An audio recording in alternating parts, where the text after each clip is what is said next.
welcome to the very first episode of the Software Vulnerability Insights report, your go-to source for everything related to software vulnerability management. And I'm your host, Jeroen Braak. So before we dive into the world of software vulnerabilities, let me explain a little bit on what we're doing in this podcast and what you can expect with this podcast. So let's get started with first the why. So, the world get more and more interconnected, right? It's more interconnected than ever. And, technology is part of our lives. So software vulnerabilities have become a significant concern. From data breaches to cyber attacks to understanding and managing software vulnerabilities is paramount in today's digital landscape. If I look back to 2022, it was the year with the most recorded vulnerabilities ever, right? We had over 25,000 CVEs recorded.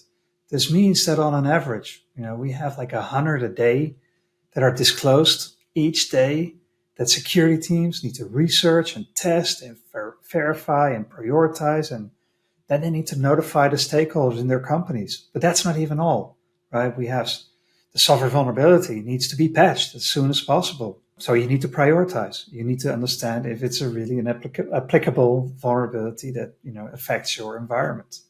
So IT operations will have to, find the right patch, test it, configure it, and deploy it. But at the same time, those hackers are getting faster each and every day. Before COVID, the average risk window was around 30 days. But now with COVID behind us, luckily, but with all the conflicts in the world that are going on, the average time to patch went from 7 to 1 day. And actually, that's not about a patch. It's about a hacker that can develop and deploy an exploit, right?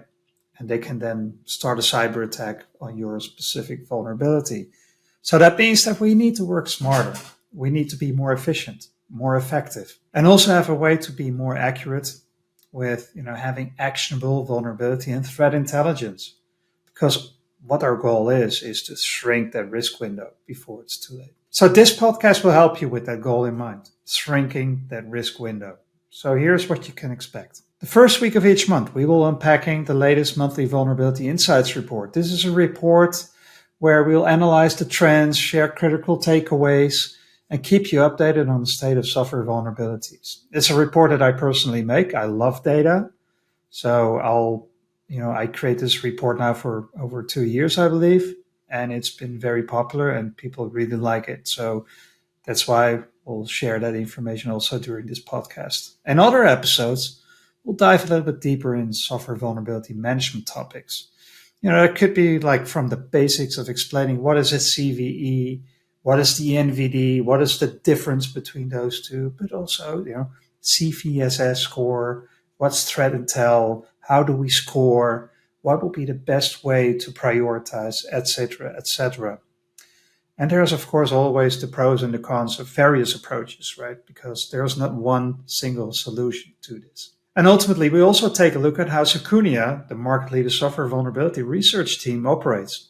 Secunia, a company that was acquired by Flexera a couple of years back, and the company that I work for. All right, so in a nutshell, our podcast is our one-stop shop for everything related to vulnerabilities. If you're an IT pro, if you're a cybersecurity enthusiast, or just someone who is interested in staying safe online, we've got you covered. All right, so quick introduction because I just mentioned Secunia and Secunia Advisories, and it will be mentioned during the presentation.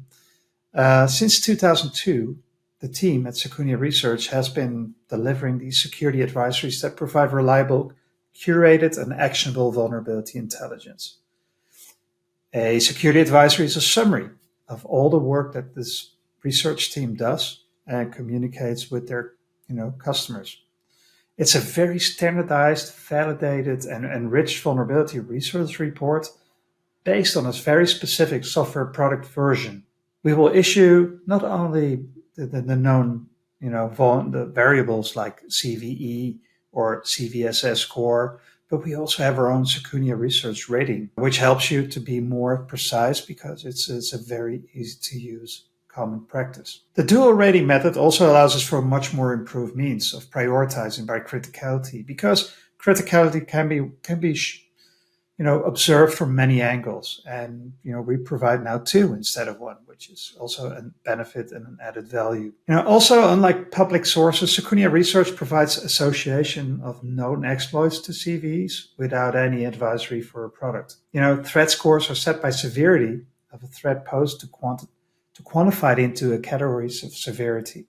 But we'll get more into that later in another podcast. All right, well, let's dive right in and get into the September report. So an interesting thing is total advisories of this month was 864. 864 is up from last year from 821 advisories. And this 864 advisories is an absolute record-breaking month. We've never had so many. The last time, the number 2 right now is in May 23 with 856. So we're a little bit up with 8, so 1% up. But that's, it's a trend. We're seeing like the climate change. The temperature is rising. The number of vulnerabilities, the number of advisories are rising. And 2023 is on track to surpass this 22 record with probably a 30 to maybe even 35% year-to-date increase. Last month we had 24%. This month it's 28% increase. So we definitely have something to worry about, because if you're talking about 25,000 advisories a year with an increase of 30%, we're looking at much more work. That's like 30 advisories, 30 CVEs a day extra that we need to work on.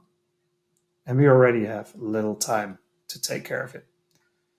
If you look at the vulnerabilities with a remote attack vector, about 52, so more than half of all the vulnerabilities have a remote attack vector. Last month it was a little bit less, but now we're really over 50%, 52.2 to be exact. And if you look at the extreme critical advisories, about 11 were reported. That's 10 times more than last month, where we only had 1. Same thing counts for the 0 days, right? We have Microsoft, we have Apple, we have Google and Adobe, usual suspects, some say. But last month there were only 5, but in September they had like 17. And by last month, I mean August. So if you look at the CVEs that were covered in our advisories, so the Secunia advisories, that's about 1,892 unique CVEs were covered. That's also a huge increase since August, with over 500 more. And that is again, that's a lot that you have to take care of. If you look at the dimensions, highly and moderately critical vulnerabilities are targeted by hackers. Try to focus on those first and then go into the lower ones, and always use the right prioritization. So more than half of the advisories from Amazon, SUSE, Ubuntu, and Red Hat so as well as a top vendor provider of CVEs, also the most rejected advisories. If you look at the total number of advisories, that was 131. So Ubuntu has about 13 of them, Amazon 41, SUSE 12, and Red Hat had 9 out of 131. That's a lot. And the reason for that is because probably their information, their vulnerability, published information is not critical enough. It doesn't have enough gain, or the hackers cannot get to that point where they could do damage or could steal information without breaching so many best practices that it is not worth your while to really focus on this one.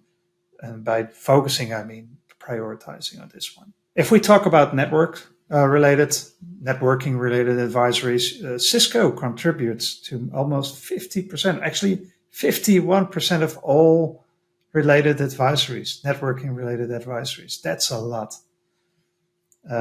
So yeah, we need to make sure that also on that side, the software is always patched and up to date. So if you look at the total threat landscape, about 72% of all the advisories had an associated threat. That's almost, 3 out of 4 advisories, they have threat information. That means they There's a ransomware. There is a penetration testing tool associated with it. It could be any type of attack, but this is really threatening information, and we should really make sure that we have the right information at the right time to take the right action by patching it in time. So threat intel is important. Threat intel is the key thing for helping you to prioritize patching. If you would only focus on CVSS score, so the criticality score, you might miss out on something.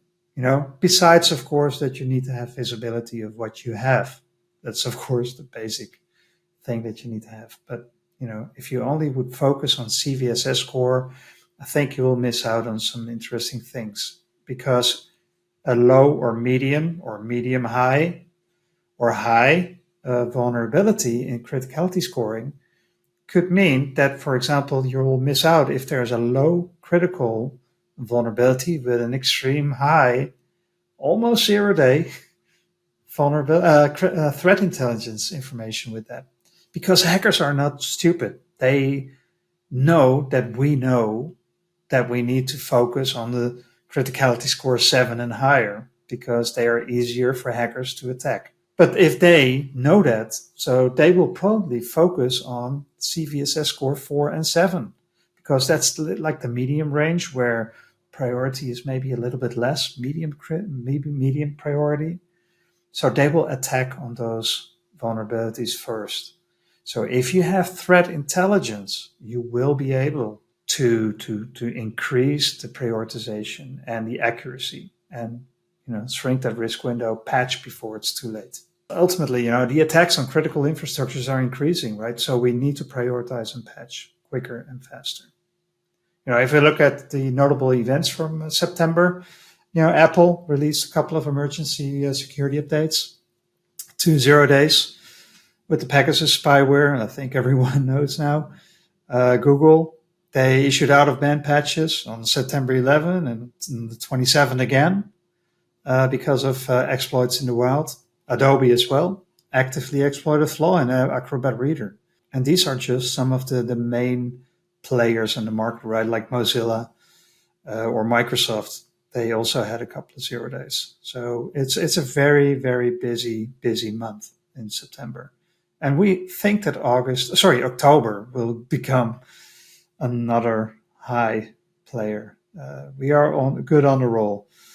We see a lot of Amazon Linux currently, but we'll get to that next month. Ultimately, the whole goal is to shrink that risk window. And that's why we have this session for you. So for now, this is a wrap, right? We'll talk about something else the next time, but otherwise on the next month, we'll have another monthly newsletter. We hope you found these insights valuable. We appreciate your feedback. Contact me or us, Flexera, if you want to try our software vulnerability management solutions and see that data for yourself. You can choose if you want to have data or if you want to have actionable scanning and prioritization and patching at the same place. So please let me know. Happy to help you set up a demo. Otherwise, thanks for joining and see you next time.